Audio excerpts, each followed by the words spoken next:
Hi, everybody. So we're going to give everybody a little bit of time to get in and get settled. I hope everybody had a fantastic Labor Day and did no labors. We didn't. We sat around the crypt all afternoon long and watched movies and ate spiders. So we had a very, very good Labor Day. I hope you guys did too. Got a really interesting story for you tonight.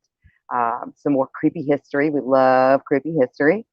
And this is one you don't hear a lot about. You know, I like the ones that are kind of a bit obscure. So it'll be fun. But when you get in, say hello. Let us know you're here. And if you're new here, let us know where you're from. So we have Liz here. Hi, Liz. How are you? So glad you're here. Hi, Calvin. Hi, Mike. How are you? Hi, John. All right. So I think most of the notifications went out. So we'll go ahead and we'll do a little bit of house cleaning before we get started, like we always do. So again, I know I say it every time, but Facebook is getting more aggressive with reach. And pages that have a healthy support system and supporters like fabulous people like you guys, they don't like it because it really messes up their algorithm, and we'd love to mess up their algorithm. Like I live to mess up Zuck's algorithm. They really don't like, they just fudge a lot of stuff, you know, just fudge a lot of stuff to kind of suppress what shows up in people's feeds, even if you are following the page. So make sure you hit that bell, kind of like you do on YouTube. And that will ensure that we're put kind of into the favors list and you'll get all the notifications. Also, please share out anybody that you think that might enjoy creepy history or enjoy our channel or, you know, what have you. Please share out. That is the absolute best way that you can support us here at PBDC TV. Let's see. If you have not liked our YouTube channel, please do that as well. And also check out our website. You can do a lot of different things from our website. You can watch the shows. You can subscribe to the YouTubes. You can join our MeWe Uncensored. You know, just all kinds of really cool stuff. Also, we do offer sponsorships as far as your advertising here on PBDC TV. So if you have a business, a group, or a product and are looking to advertise, PBDC TV now has limited sponsorship spaces available. You can reach us here through Facebook or through our website for more information, and our rates are extremely reasonable. Also, don't forget to check out Eatin' Sunday. We have a lot of just kind of a hodgepodge of really cool stuff that we air on Sundays. So, do we have, man behind the curtain, do we have any new people in the house? Let's go ahead and get some of the comments out of the way. Yes, Kisa. Hi, Kisa. How are you? And again, if you guys missed me saying, I hope you had a fantastic Labor Day. And John says, you're looking beautiful as always. Well, thank you. Thank you. Thank you. Thank you. Hi, Mikey. How are you? So glad you're here. Our in-house Art Bell, as I refer to him. So if you have not checked out Out of the Ordinary, please check that out.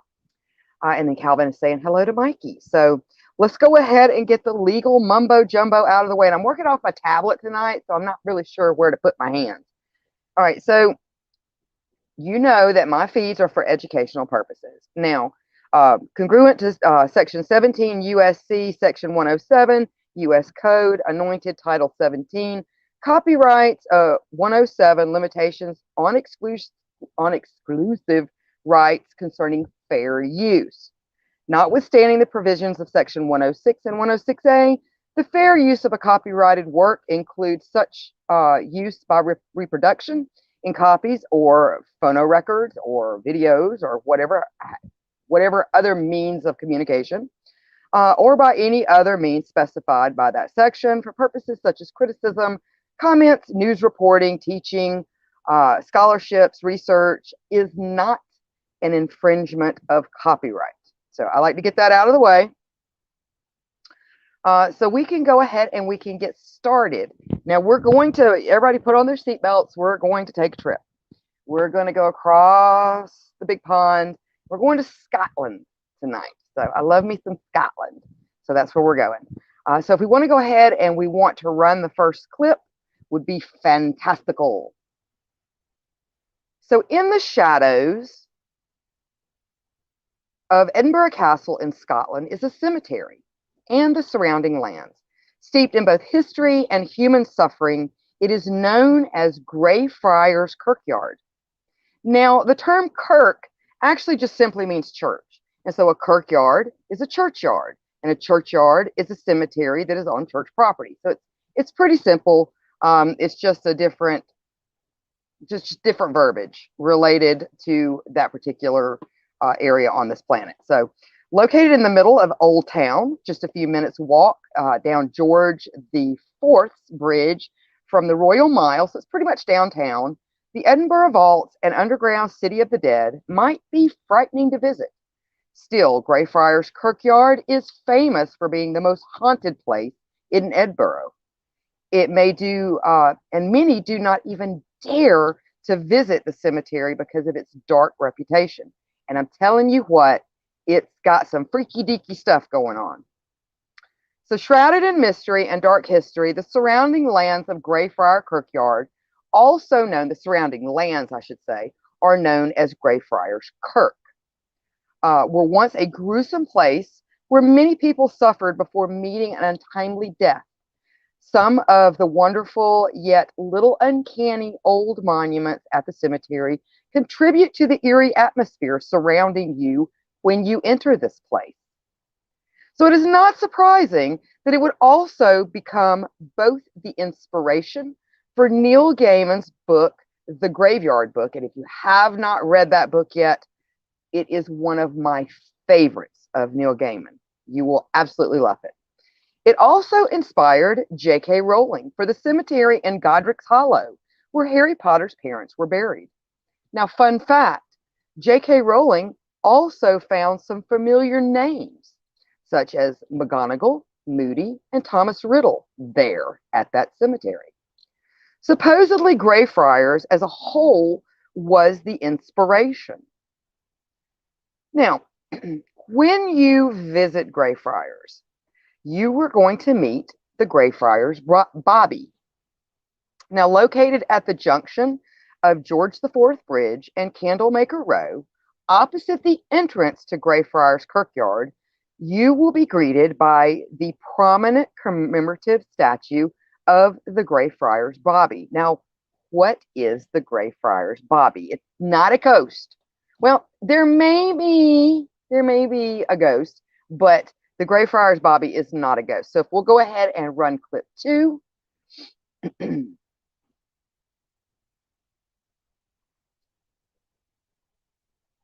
Now, Greyfriars Bobby was a Skye Terrier who became known in the 19th century Edinburgh for spending 14 years guarding the grave of his owner until he died on the 4th of January, 1872.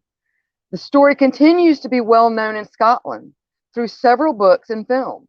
A prominent, like I said, commemorative statue and nearby graves are a big tourist attraction.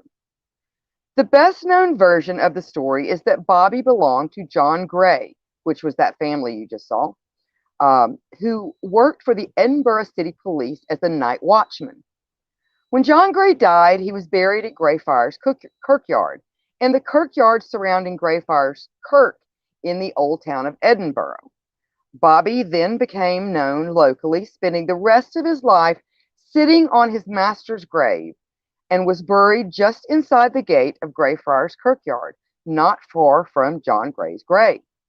Now, fun fact, in 1867, the Lord Provost of Edinburgh, Sir William Chambers, who was also a director of the Scottish Society for the Prevention of Cruelty to Animals, paid for Bobby's license and gave the dog a collar. It is now, which we showed a picture of it, is now in the Museum of Edinburgh. Now, a year later, the English philanthropist, Lady Burnet Coutts, was charmed by the story and had a drinking fountain topped with Bobby's statue, commissioned from the sculptor William Brodie, erected to commemorate him. However, perhaps the most famous claim to fame for the churchyard is the Mackenzie tomb, supposedly home to the Mackenzie poltergeist. But we are getting ahead of ourselves a bit. So let's see what's going on in the comments real quick. And then we will get to the meat and potatoes of this particular story. And also, guys, if you're just joining us and you're new, please let us know where you're from. We always like new victims here in the crypt. And also, please, the best way that you can support us is to share out our content. So share to groups, people that you think might enjoy what we do here. So let's see if I could take a gander at the chats here. Let's see. Yes, Bobby is adorable, isn't he? No muggles allowed, John says. And Kisa says, just don't eat Lily of the Valley. Yes, I love Lily of the Valley. We had some at one of the houses that I own, and it's beautiful, but it is extremely poisonous. You are absolutely correct. And then Liz says, heart, heart, heart, heart, Neil Gaiman. And to me, I'm telling you, Liz, that was my absolute favorite book. So if you have not read it yet, you need to grab you a copy. Let's see. And then so Liz says, I would be there in a heartbeat. It looks amazing. It does look amazing. But we're going to kind of get into it a little bit. And a lot of the activity really hasn't been going on for a really long time. I mean, yes, it's always been known for its specters and things like that. But the really serious, not fun or funny types of things that have been going on actually have not been going on that long, but there's a reason, and we're going to get into that. And then Kisa says, in Outlander, they say Kirkyard. It's Old Nick's yard. And then, hi, Nadine. How are you? We're glad to have you here. And Kisa says, yay, love Scotland. All right. And let's see if I've missed anybody down here at the bottom. And then John says, Greyfriars Bobby. Isn't there a song about that? There very well could be. I don't know personally, but there very well could be. So if there's somebody out there in our TV land that knows, let us know. And then Heather says, hello, Odd Mother and Mr. B. Hi, Heather. So glad to have you here. Okay, so let's go ahead and get back to the meat and potatoes. All right, so let's give a little bit of history. We can go ahead and we can run the next clip, if you don't mind, Mr. Oz behind the curtain. All right, so Greyfriar takes its name from the Franciscan friary, which is still located on the site. The Franciscan order originally came to Canterbury from Italy in the 13th century. The members of the order spread across the United Kingdom. Later, the order split into two groups known as the conventuals, who were friars in the cities, and the observants, who wanted to keep the old, more isolated ways. Now, the Franciscans in Great Britain became known as Greyfriars. The Greyfriars Churchyard was founded in 1561. Now, in the 16th century, Roman Catholicism was pushed out of Scotland. You know, there are just always wars about religion. A group of people signed covenants in Scotland to maintain the Presbyterian doctrines and denounce the Pope and the Catholic Church. They became known as the Covenanters. I'm sorry, I said it wrong earlier. And they soon became a big problem to King Charles I.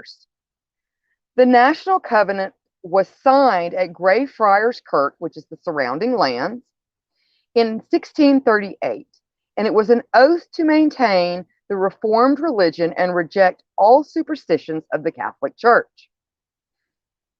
When King Charles I tried to push new reforms on the Covenanters, they revolted and defeated the king in the Bishops' War. Wars continued, and the Covenanters became the de facto government of Scotland for a while.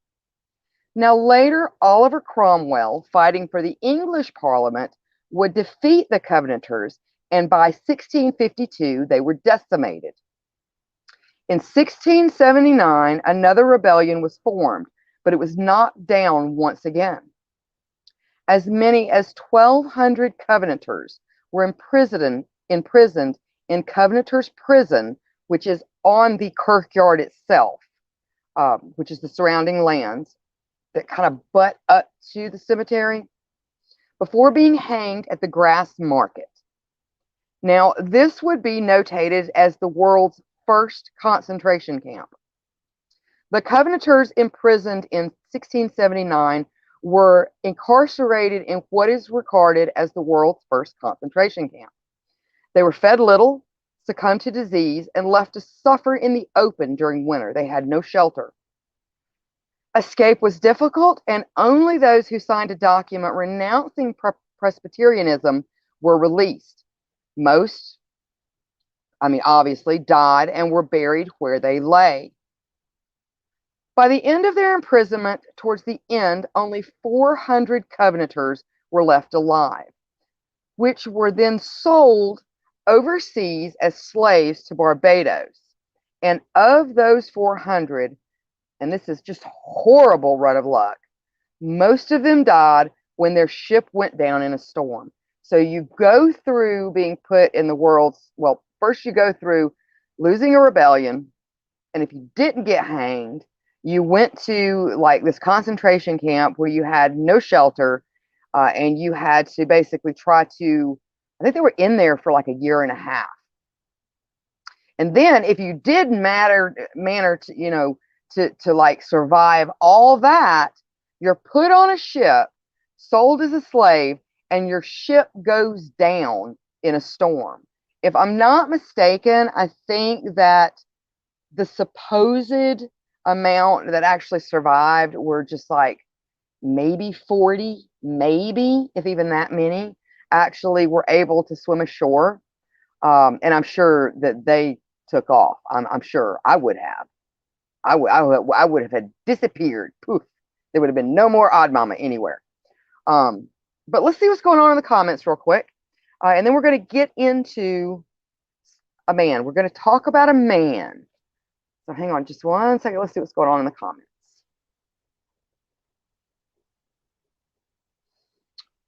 All right, so let's see here. Let me go back up where I left.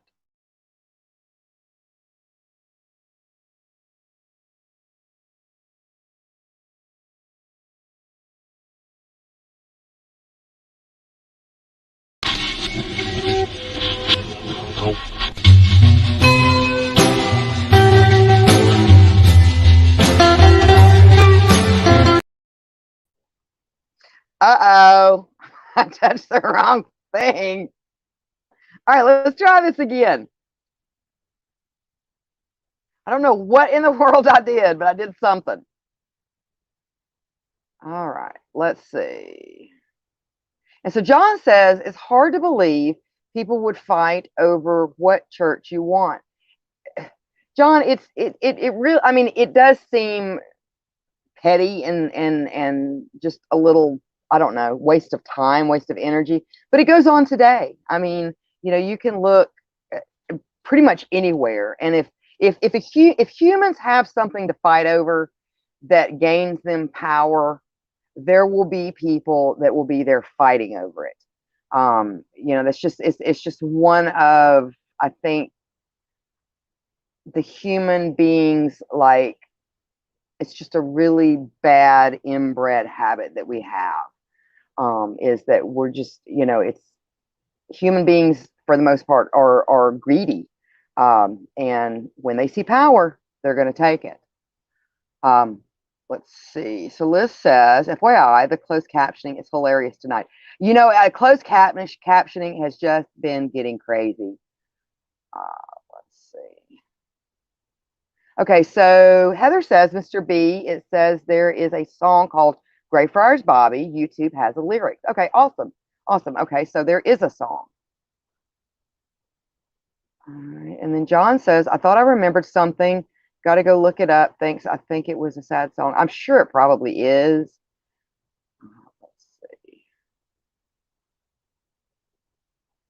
See if I've missed anybody else. Hi, Jennifer. How are you? Yes, it was Odd Mama pushing buttons. Pushing buttons. All right, let's try to do this and me not go anywhere. So, all right. So let's get into the next of it. I think we can go ahead and run the last clip. I don't have a whole lot of like visual stuff tonight, because it's really more into the story. All right, so the man we're going to talk about is Sir George Mackenzie of Rosehaunt. He was born in Dundee in either 1636 or in 1638. You know what? Let's stop the video. So I have messed up again, apparently. That'll come later. Give me just a second, man behind the curtain. All right, so he was born in Dundee in 1636 or 1638 and was educated at the University of Aberdeen, the University of St. Andrews, and the University of Bourges in France before embarking on his legal career. He was called to the bar in 1659. And I think in that last clip before, there was a picture of him. He had like the big long wig. And that's who we're talking about, Mr. George Mackenzie. Now, notably in his early career was the fact that he actually defended people that he may not necessarily have agreed with, such as some of the Covenanters. He defended an Archibald Campbell, Marquis of Argyll, in his trial in 1661. Argyll was a rampant Covenanter, and he was eventually, as a result, executed, his head being displayed on a spike outside St. Giles Kirk in Edinburgh. Now, later on, Mackenzie became a justice deputy between 1661 and 1663, a role that had him involved in the witch trials. Significantly, he dismissed the witch trials, describing the accused as being harmless old women. Mackenzie also served as a member of the Scottish Parliament for the county of Ross. Now, Mackenzie was made Lord Advocate of Scotland in 1677, and it was in this role that he showed his ruthless side. Now, if you look into Mackenzie, there's a lot of people, because he has got the nickname Bloody Mackenzie. A lot of people think that he was just this horrific, torturous person, where a lot of other people just thought that he had a very distinct black and white view of everything. It was either yes or no, right or wrong, good or bad. There was no in between. So that could have been the case as well. Now, at the time, Scotland was embroiled in the Covenant skirmish. Mackenzie was charged with dealing with the Covenanters, which he did with a brutal relish, leading to his nickname, Bloody, which is either spelled Bluidy, or as we know it, Bloody, Mackenzie. Now, he was the one that oversaw the Covenanters' prison. Now, Greyfriars Kirkyard itself, even before the bodies of the Covenanters were added to its earth, Greyfriars was a graveyard literally bursting with death and decay. Because like I said, it already had a history even before this. Much larger than today's plot, it was established in 1562. And topographical maps show it was formerly like a depression that sank 20 feet or more until thanks to the combination of effects of some 500,000 recorded burials. It has become rather more of a hill. So it went from like this big ravine to like a hill rising 15 feet or, higher than like its surrounding land. That tells you how many people were buried there in this depression in the ground. Now, such is the concentration of human remains that on especially rainy days, even today, some of the bones of the long since interned actually rise to the surface. It is said that it is not uncommon to spot the white gleaming of a femur's end poking up among the kirkyard grass. So the entire location, it seems, is a canvas perfectly primed for things that go bump in the night. Surely, if ghosts really do exist, this would be one of the most fertile fields for them to spring forth from. Indeed, there have been many sightings of unidentified shapes lurking between the headstones, pallid figures, just kind of like wraithy type figures, spectral white birds, and wraith-like children. Now, let's see what's going on in the comments, because in December of 1998, some things are going to change. So, and we're going to get to that story here in just a second. And I'm going to try not to push the wrong buttons.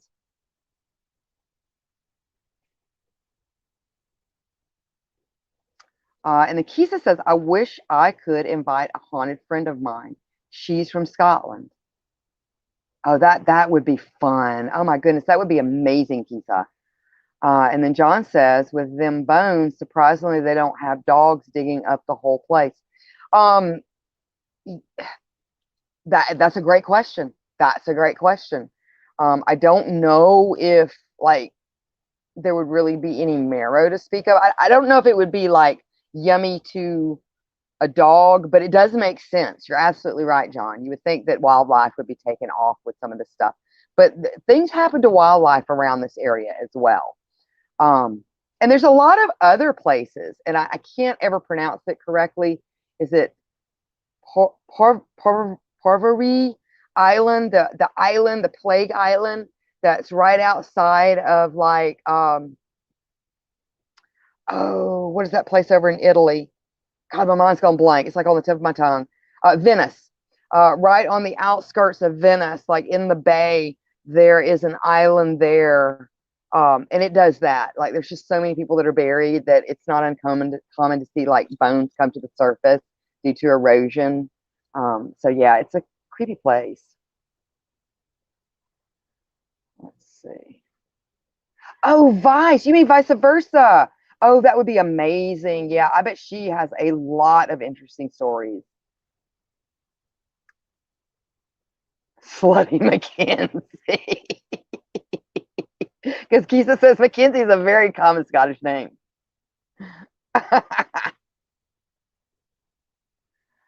Yes, hashtag bear with us. Odd Mama pushed the wrong buttons again. All right, let's see if I've missed anybody. And the Kisa says, yeah, she has worked blasted time zones. I know. It's so crazy. Like, I've got so many friends across the pond, and it's just impossible to get them on unless we want to do like a feed like at 3 o'clock in the morning, or wake them up at 3 o'clock in the morning. It's really a pain in the butt, isn't it? I've always wanted to go over to the fire festival, and yes, the one that Calvin just put over there. Poviglia. There you go. Poviglia Island. That's the island I'm talking about. Yes. But I've always wanted to go to the fire festival over there that they have in May. And if you guys haven't seen like videos of the fire festival that they have over there in May, the big, like the May Queen and all that kind of stuff, oh my good, it is amazing, or at least it used to be. Um, I haven't looked within the last couple of years, but I know back during the early 2000s, they had some amazing festivals over there. Okay, so like I said, things changed. Things changed in the 90s, in the late 90s. But looking at the time, let's go ahead and take a commercial break, and then we'll get back to it.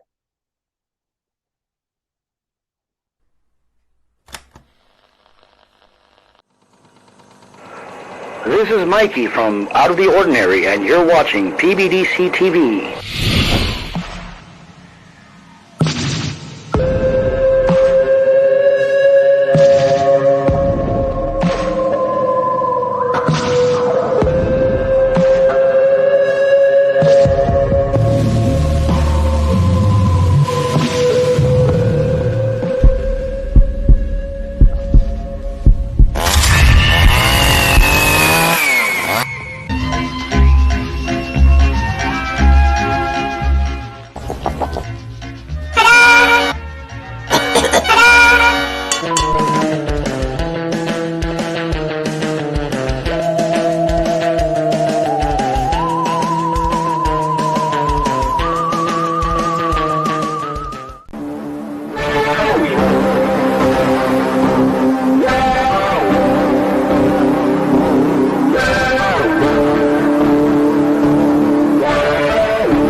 Oh, hi!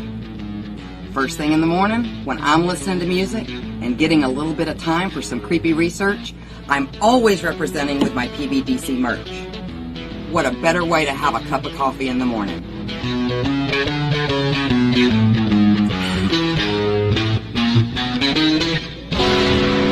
Don't forget to check out our other cool merch at rootsbleedred.com. That's rootsbleedred.com. This is Professor Edgar Fluffosaurus from Spooky Tales with Steve the Cat, and when I'm not hosting Monster Chat or knocking down small Japanese cities, I'm watching PBDC TV. Now back to the show. And we're back. Okay, so we've got to set the mood. This is like one of the better ghost stories that I have heard in a while. So turn off your lights. Let's get set the atmosphere. All right, so in December of 1998, a homeless man wandered through Edinburgh's storm-lashed streets, seeking shelter from the night's downpour. He staggered, however, into Greyfriars Kirkyard, Looking for a place to shelter, he broke into one of the old mausoleums in the Covenanters' prison section, no doubt attracted by its intact roof. Inside, the vault was pitch black, and the brave, or many could say foolhardy, vagrant decided to explore his surroundings with what meager light he possessed. He removed an iron gate in the floor and descended a short, twisted stone staircase, entering a second chamber. And in that clip that we had earlier, that little section of video, there was a picture in there of like an iron grate. That was the area that he climbed down into to get to the second chamber. There he came across 4 wooden coffins. Perhaps looking for valuables to steal, the man began to smash open the dusty caskets. As he did so, a hole suddenly opened beneath his feet.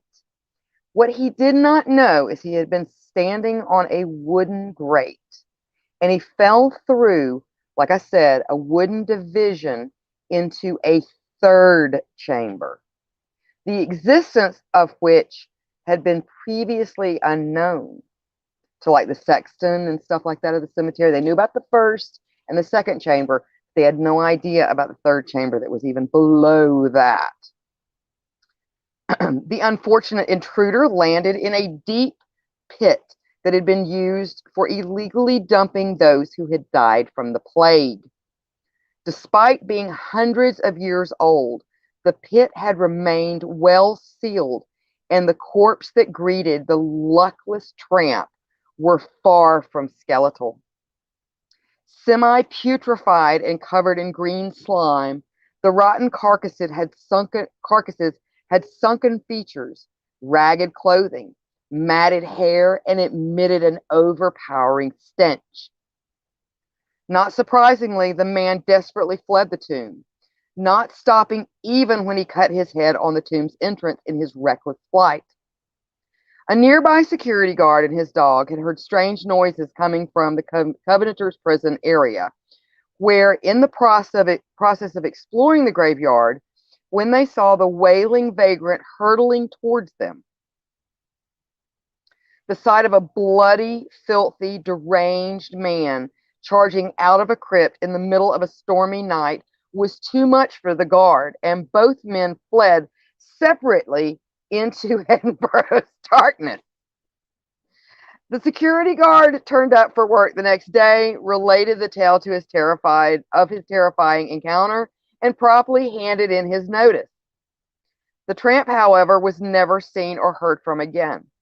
And frankly, he couldn't have chosen a more sinister vault to break into. For its name is known as the Black Mausoleum, and to this day it houses the remains of the most notorious resident of Greyfriars Kirkyard, and that is the 17th century Judge and Lord Advocate Sir George Mackenzie, otherwise known to the Scots as Bloody Mackenzie. Made advocate, like I said, in 1677 by Charles II, Mackenzie organized an enthusiastic and bloody persecution of the Covenanters in retaliation for their refusal to replace Scotland's Presbyterian Church with the Episcopalian Church that had come to dominate England to the south. The summer of 1679 saw defeat for the Covenanters at the Battle of Bothwell Bridge, and 3,000 of them were captured. Mackenzie brought them to Greyfriars, where some of them were hanged as well, some beheaded, their rotting skulls displayed on the walls around the city. Others were tortured publicly, while 1,000 were dispersed among other prisoners or allowed to go free. I imagine if they probably signed that piece of paper pledging, to do away with Presbyterianism and follow the Catholic Church. The remainders were kept corralled in the section we talked about of land adjacent to Greyfriars Kirkyard in a makeshift open-air prison that would become the first, like I said, recorded concentration camp. By mid-November of that year, most of the 1,200 ill-fated detainees had died from starvation, disease, or exposure to the harsh Scottish winters. Again, the surviving few, for those of you just joining us, were packed onto a ship bound for It was bound for Australia, but they were being sold to Barbados. It is estimated that Mackenzie was responsible for the deaths of 18,000 unfortunate Covenanters, his own countrymen, during a reign of terror, now referred to by the Scottish as the Killing Time. And like we talked about earlier, those 400 that did survive being in the Covenanters' prison, most of them died when the ship went down in a storm. Now, that did make him an infamously brutal man indeed. In seeking a place to sleep for the night, the homeless man seems to have inadvertently awakened far more than he could have expected from mysterious and disturbing activity was to be reported almost immediately after his unwittingly interference with the mausoleum's contents. The very next day, an unnamed woman peering through the iron gate set into the vault's door was reportedly blasted back off her feet by a cold force. Soon after, another female was discovered sprawled on the ground near the tomb, her neck ringed with heavy bruising. She claimed that invisible hands had tried to strangle her. Similar injuries were found on another victim, this time a young man, who was found lying opposite the vault. Soon it became too much for the Edinburgh City Council. They locked the Black Mausoleum's doors and declared the location to be out of bounds to all those with express permission to enter, with all those but the ones with expressed permission to enter. That was until a local author, Jan Andrew Henderson, asked the council for permission to bring controlled tours into the museum. Now they had to have insurance because, and this isn't really in my notes, but they had to have insurance, is my understanding, before the Edinburgh City Council would allow them to do tours of the Black Mausoleum, because people's injuries related to unseen forces surrounding that mausoleum were so out of hand and so bad. Like, they were serious. Like, if you're going to bring people in here, you've got to have insurance in case somebody gets hurt. So the council accepted, and now the City of the Dead tour enjoys almost exclusive access to the menacing site, running regular visits. And since then, it seems that the paranormal activity has actually escalated alarmingly. So let's see what is going on in the comments, because I see a oodle of them. And I'll try to press the right buttons. Press the right buttons, Odd Mama. All right, hold on. Okay, there we go. So Kisa said, I watched Labyrinth last night. Yes, I got a notification from Liz that it is on it's streaming now. So yes. All right, let's see who else is in here. Let me go back to where I started. Hold on.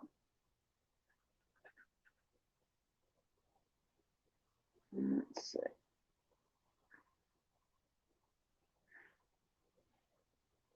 Hi, Frank. How are you? Kisa says, rattles chains. All right, let's see. So, hi, Kenneth. How are you? So, Kenneth says, hello, Odd Mother, my dark darling, or my dark darling. I can't even speak tonight.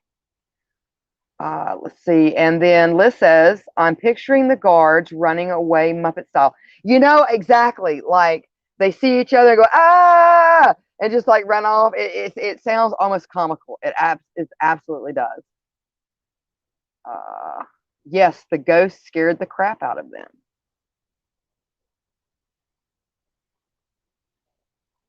Oh, right. Jennifer says, could you imagine the smell? Oh, it would have to be, I can't even think.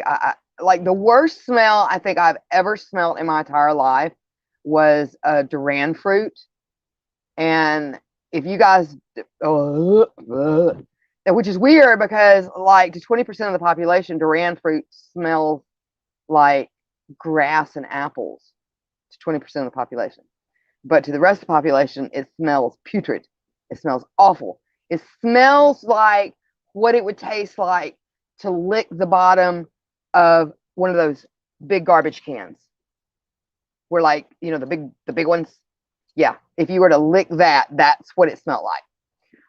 So yeah, I could only imagine that would have to be an awful, awful smell.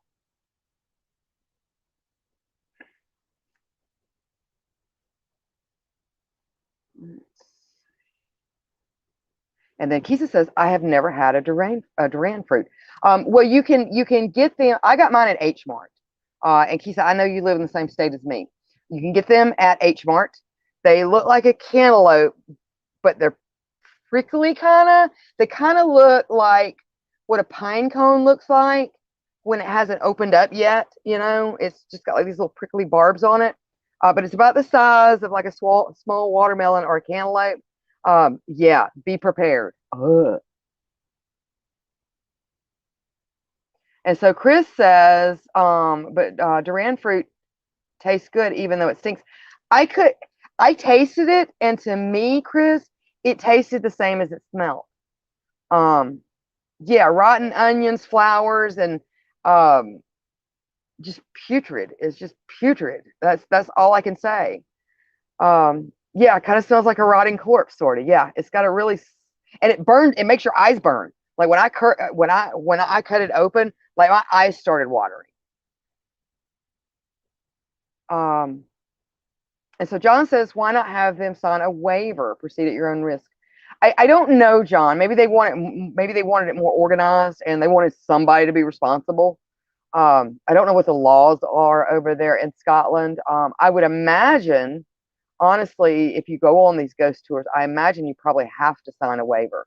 And the really odd thing about it is whatever is going on there seems to attack females much more than it does males, and it tends to target the younger females. Um, the preteen, like if you like say a family went and they had, because there's one story of an 11-year-old girl getting attacked. Um, but it does tend to go after females. Uh, it can break fingers. It has been known to break fingers. I mean, it doesn't joke. Break fingers, scratch people, and sometimes that doesn't go away. There was one story of a lady that when they went inside the mausoleum, she felt a cold hand, almost like, like if a hand was to come out from under the bed and like grab your ankle. She said it felt like a cold hand grabbed her ankle. And every so often, almost like arthritis, it will still feel like that today, like just cold, like just like it's not getting enough circulation or something. And she says that even when she goes to the beach, she cannot suntan there. So some really weird stuff.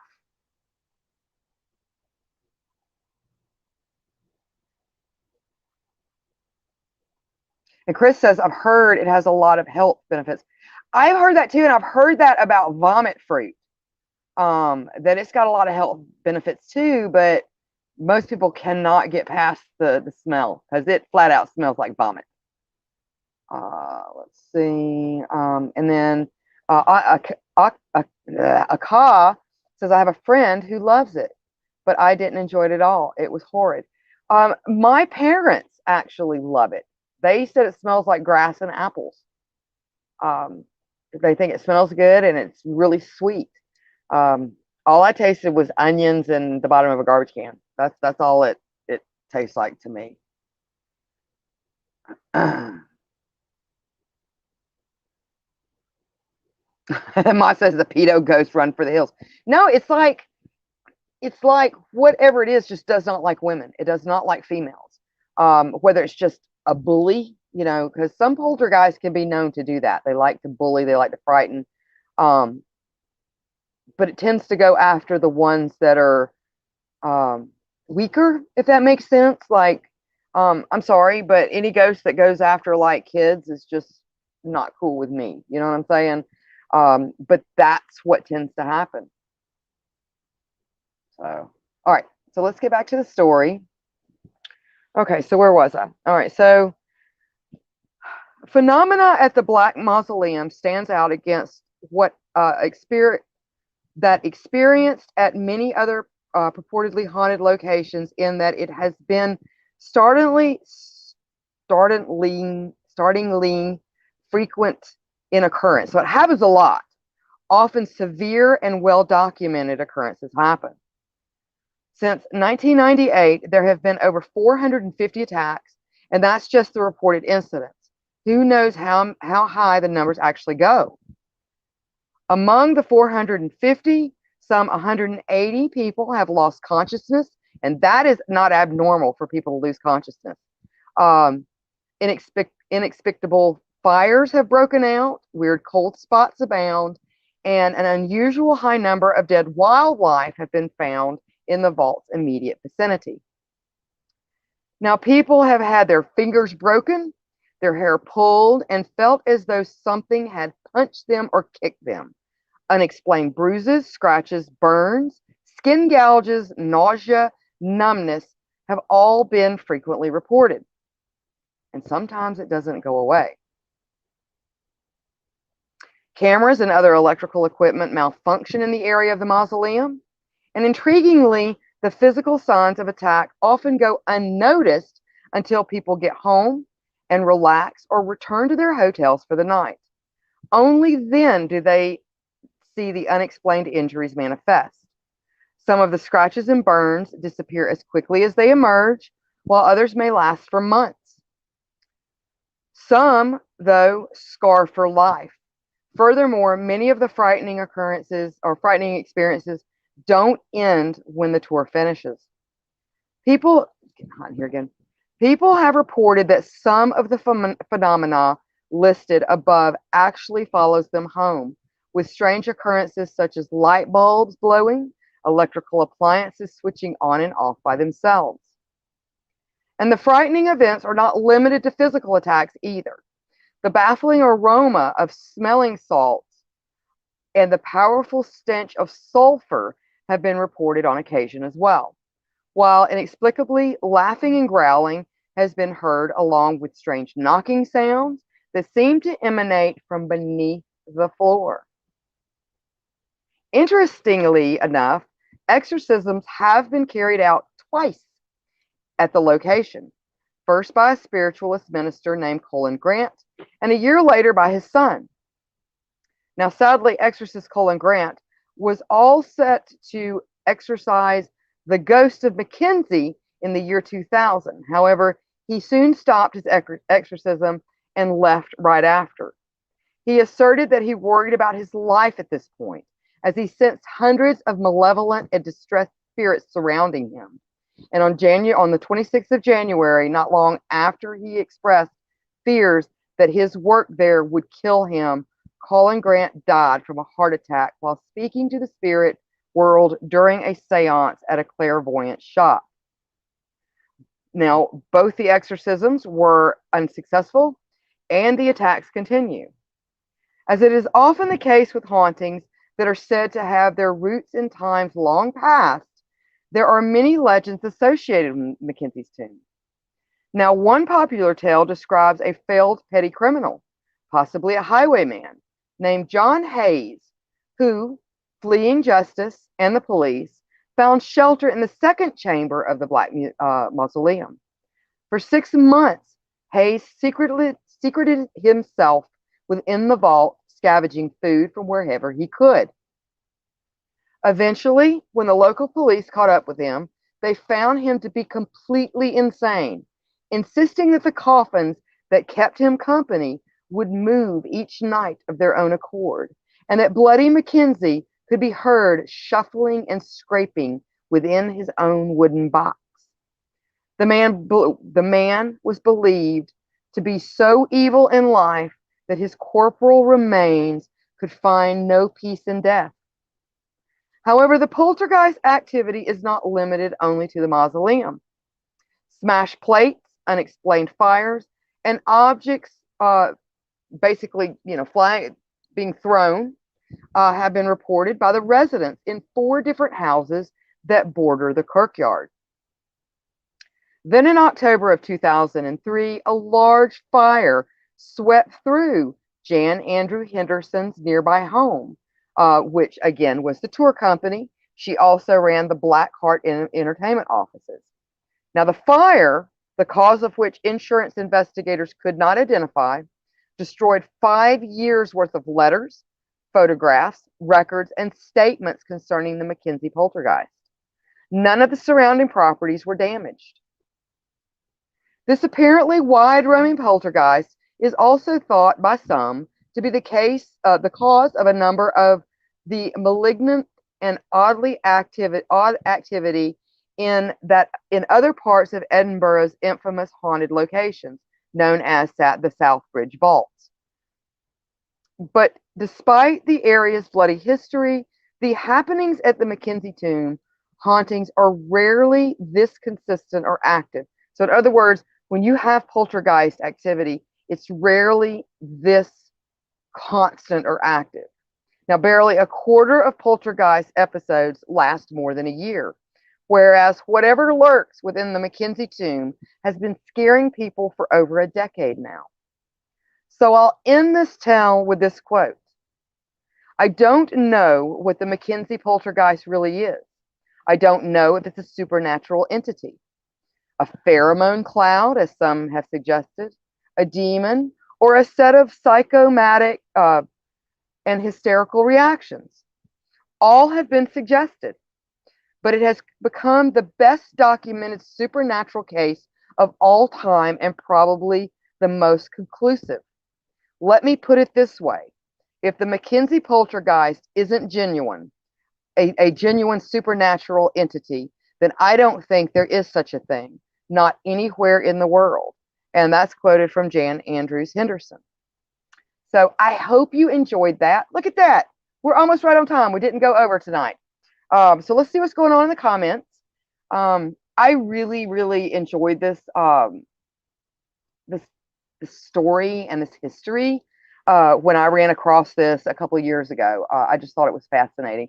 And you don't see that many people talking about it. So, all right, let me go back up to where I was at. Hold on just a second. All right. So Kisa says, I'll stick to apples and oranges. There's also starfruit. Now, I like starfruit. More pleasant of a flavor, but still similar to a bodily function. I like starfruit. It doesn't bother me. And then Akash said, I would mention that I am speaking of, but don't feel like catching a band. Oh my goodness. And then John says, wow, got to go there someday. You know, I would. I never like the idea of something following me. You know what I'm saying? That just pisses me off. So I would love to go. It looks so beautiful. I mean, it really does, in my opinion. And then you've got Edinburgh Castle. That, you know, it's like in the shadow of Edinburgh Castle. It just looks amazing. And Edinburgh Castle, going back to those fire festivals, that's where they have the fire festival. So it's absolutely, that would just be so fun. But I don't know if I'd go to the Kirkyard or not. I don't like the idea of something harassing me. And then Akash says, sulfur, you say? That sounds like demons. Call Sam and Dean. And then John says, the devil's got a sense of humor. And Nikisa says, this ghost loves to attack itself. Now, there is a book that is called The Ghost That Haunted Itself. And it is about this particular haunting. And I've heard it is very, very good. So when you said that, that's what it reminded me of, Kisa. But there is a book called The Ghost That Haunted Itself. And I would like to read it. It's supposed to be real good. And the Kisa says the ghost needs some Valium. And then Maud says, did they move the headstones and not the bodies? And that's Hexa. Hexa says that. All right. Let me just check something real quick. Nice. Okay. All right. So, again, I want to thank all of you guys. I hope you had a great Labor Day. Did no labors on Monday. And I would like to thank you for being so supportive of our channel and of my show. We love you so much.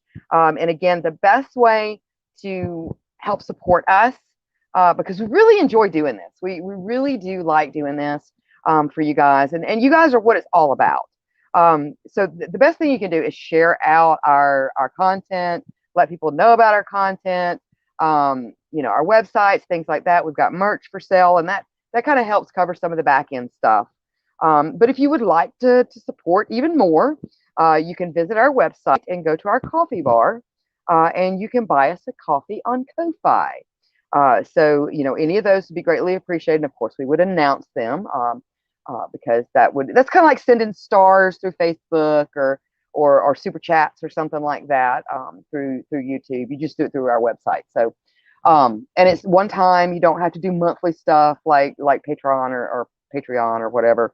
And it's a cup of coffee, cost of a cup of coffee. So if you want to support that way, that would be greatly appreciated as well. So anyway, so I hope you guys have a great weekend coming up. Stay tuned for all of our other content creators. I do believe that Miss Sharon S. will be on tomorrow night. She's on the second and fourth Thursday. So I think that's this coming up Thursday. Yes. So catch her. That's going to be a lot of fun. She does runes, tarot, pendulums, just a lot of really cool stuff. I love the rune readings. They're a lot of fun. Great lady. And then, of course, stay tuned for Hexus and Aka on Fridays with Roots Bleed Red. And then we come back around to Sundays, and we'll have our Eating Sundays with all the shenanigans that happen on Sundays. And then on Monday, we have Out of the Ordinary with Mikey. And on the 20th of this month will be season 2 of Steve the Cat. So you do not want to miss that. We are super excited. He's been giving us little teasers behind the scenes of some of the stuff he's doing, and it's going to be absolutely amazing. So we're all really excited about that. So I hope you guys have a great rest of the week. We will see you back here next Wednesday. And pleasant nightmares, everybody. Don't let Mackenzie's ghost get you. Bye.